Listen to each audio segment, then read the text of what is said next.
Hello everyone, warm welcome to the channel commerce by Vinamrata. आज की इस वीडियो में मैं एग्ज़ाम टॉपिक को कवर करूंगी। जैसा कि ये चैनल कॉमर्स सब्जेक्ट पे बेस्ड है, तो कॉमर्स से रिलेटेड जो एग्ज़ाम्स होंगे अभी अगर आप 11th में हैं तो आपके 11th के फाइनल एग्जामिनेशंस होंगे। अगर 12th में हैं आप तो आपका 12th का बोर्ड एग्जामिनेशन होगा, या अगर आपका कोई भी एग्जामिनेशन है, ग्रेजुएशन, मास्टर्स या किसी भी लेवल पे एग्जामिनेशन है, तो कॉमर्स के पेपर्स में आप अच्छा कैसे स्कोर कर सकते हैं, इस बारे में आज की इस वीडियो में हम बात करेंगे।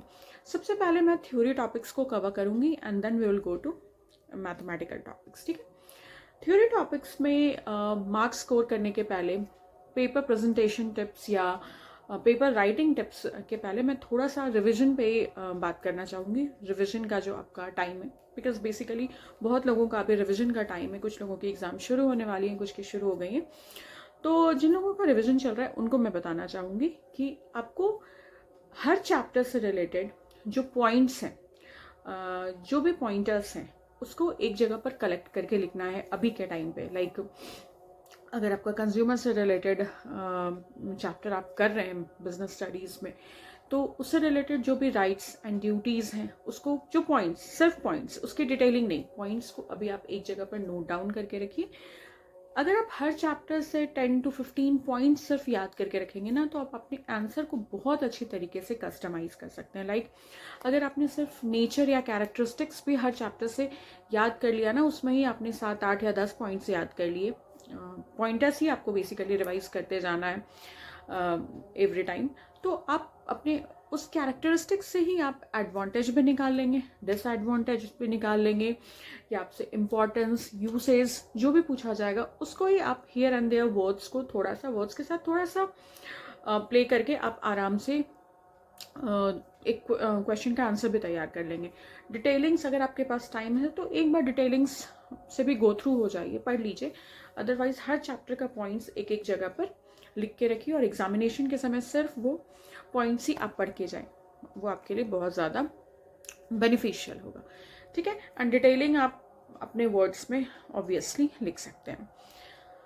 ओके, और जितना ज़्यादा हो सके पॉइंटर्स के साथ साथ हर चैप्टर से एक या दो फ्लो चार्ट या डायग्राम या पॉइंटर्स के थ्रू ही अगर आप कुछ ऐसा केस स्टडी या डायग्रामेटिकल प्रेजेंटेशन या कुछ बुलेट्स या फ्लो चार्ट्स के थ्रू प्रेजेंट करना, मतलब डायग्राम बेसिकली एक दो आप बनाकर रखें हर चैप्टर से। लाइक अगर आपको किसी टॉपिक में टाइप्स बताने, टाइप्स में ही आपको 4 से 5 पॉइंट्स बताने, मतलब नेम्स बताने, तो आप उसको फ्लो चार्ट के थ्रू प्रेजेंट कर सकते हैं। तो वो डायग्राम आप बना लेंगे, एक बार गो थ्रू होके चले जाएंगे एग्जाम के टाइम पे, तो वो इजीली आप वहाँ कर पाएंगे। Flow charts, diagrams, pointers, graphs, case studies, datas, examples, जितना ज़्यादा आप इंक्लूड करेंगे, इनकॉर्पोरेट करेंगे आपके आंसर में, आपका मार्क्स उतना ही ज़्यादा अच्छा आएगा। Simultaneously same goes with maths.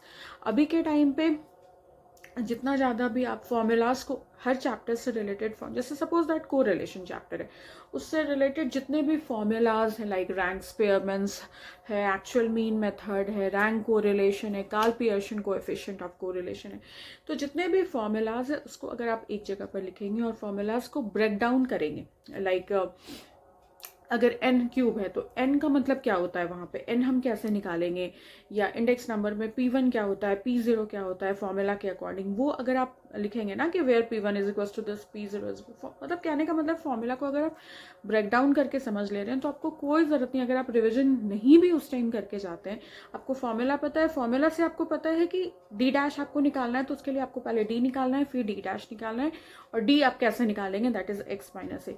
तो फॉर्मूला आपका इस तरह से ब्रेक डाउन रहेगा, तो आपको पता है कि हम मेरे को फॉर्मूला से रिलेटेड ही टेबल बनाने हैं।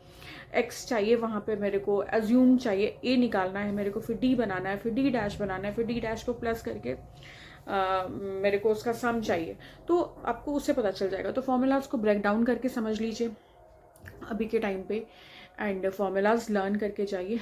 और इसके बाद भी अगर जैसे आपका अकाउंटेंसी है, उसमें अगर जो भी आपके फॉर्मेट्स हैं, फॉर्मेट्स हो गए, टेबल्स हो गए, या इस तरीके से जैसे बैलेंस शीट वगैरह हो गया, या ट्रेडिंग एंड पीएल में क्या क्या आइटम्स आते हैं, जो बेसिकली टेबल्स हो गए, वो सारी चीज़ों को भी आप चैप्टर वाइज रिवीजन करते जाएं, बना कर रखें, तो भी आपको एग्जामिनेशन के समय में बहुत ज़्यादा एज सच इशू नहीं होगी। और जो भी आपको किसी भी चैप्टर को पढ़ने के समय, सपोज दैट आप फाइनेंशियल स्टेटमेंट विद एडजस्टमेंट बना रहे हैं अकाउंटेंसी में, ठीक है, उसमें कुछ कुछ एडजस्टमेंट्स आपको समझने में प्रॉब्लम होती है। सपोज दैट मैं आपको एक एग्जांपल के थ्रू समझाती हूँ।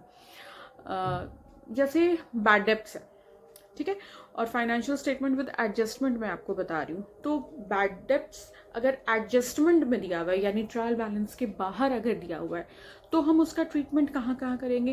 क्लोजिंग स्टॉक अगर ट्रायल बैलेंस के अंदर है या क्लोजिंग स्टॉक ट्रायल बैलेंस के बाहर एडजस्टमेंट में दिया है, तो हम कहाँ कहाँ दिखाएंगे, पीएल में दिखाएंगे, बैलेंस शीट में दिखाएंगे, ट्रेडिंग में दिखाएंगे, कहाँ कहाँ दिखाएंगे। किसी किसी एडजस्टमेंट में अगर आपको दिक्कत है, तो जब आप फॉर्मेट बना रहे हैं वहाँ पर ही एडजस्टमेंट लिखे। जैसे बैड डेब्ट्स वाले में आपको समझना है कि अगर बैड डेब्ट्स में केस 1 ये है, एडजस्टमेंट में अगर दिया हुआ है बैड डेब्ट्स, तो मेरे को कहाँ शो करना है, प्लस करना है, माइनस करना है, या एडजस्टमेंट में डिस्काउंट ऑन डेटर्स दिया हुआ है तो उसका क्या ट्रीटमेंट होगा, वो ट्रीटमेंट आप वहाँ पर लिख लें जो आपको समझने में यूजुअली नॉर्मली दिक्कत होता है। तो एग्जामिनेशन के समय आप गो थ्रू करके चले जाएंगे तो फिर वो आपके लिए बहुत ज़्यादा ईजी हो जाएगा, ठीक है, वो चीज़ हो जाता है। एंड अगर आप ग्रेजुएशन वगैरह के लेवल पे एग्जामिनेशन दे रहे हैं जहाँ पे आपसे 16 मार्क्स या 20 मार्क्स के क्वेश्चंस पूछे जाते हैं, और अगर आप थ्योरेटिकल क्वेश्चन अटेम्प्ट कर रहे हैं मैथ्स के पेपर्स में, तो मैं आपको ये सजेशन देना चाहूँगी कि उसको बिल्कुल थ्योरेटिकल फॉर्म में ना लिखें, उसको थोड़ा मैथमेटिकल फॉर्म में लिखें। सपोज दैट आप what do you mean by arithmetic mean आपसे क्वेश्चन में पूछा गया, और एक अर्थमेटिक मीन का मैथमेटिकल क्वेश्चन है जो आप नहीं बना पा रहे, आपसे नहीं बन रहा है। सबसे पहले डिफाइन कीजिए measures of central tendency, then arithmetic mean define कीजिए, एंड देन फ्लो चार्ट के थ्रू बताइए कि कितने सीरीज होते हैं, individual series, discrete series, continuous series, and हर सीरीज के अंदर कितने मेथड्स होते हैं, direct, shortcut and step deviation method, and सबसे रिलेटेड फॉर्मूलाज वगैरह आप वहाँ पे लिखिए। तो ये क्या होगा कि ये थ्योरेटिकल आंसर नहीं रहेगा, और ये एक theoretical plus pro level of mathematical answer, जहाँ पे आपकी कॉन्सेप्चुअलाइजेशन इतनी ज़्यादा अच्छी दिखेगी कि आपको as same as mathematical question की तरह मार्क्स मिलेगा वहाँ पर। अगर आप इतना डिटेलिंग में, इतना इन डेप्थ और इतना कॉन्सेप्चुअलाइज्ड आंसर लिखेंगे जहाँ पे आपको मीनिंग भी याद है, डेफिनेशन भी याद है, फॉर्मूलाज भी याद है, कितने टाइप्स हैं, कितने सीरीज़ हैं, वो सारा कुछ लिखेंगे, तो आपको बहुत ज़्यादा अच्छा मार्क्स मिलेगा, और आपकी कॉपी एक डिफरेंट कॉपी वहाँ पर एग्जामिनर के सामने दिखेगी उनको, ठीक है। मतलब एक होता ना यूनिक कॉपी, स्पेशलाइजेशन कॉपी की, वो काफ़ी अच्छे से वहाँ पे विजिबल होगी। वो बताने की कोशिश कर रही हूँ मैं। कभी भी किसी भी क्वेश्चन को स्किप मत कीजिए, जो भी आता है उस क्वेश्चन से रिलेटेड रेलिवेंट वो लिखिए, बिकॉज आपने क्वेश्चन स्किप किया, आपने मार्क्स का स्कोप वहीं ख़त्म कर दिया, ठीक है।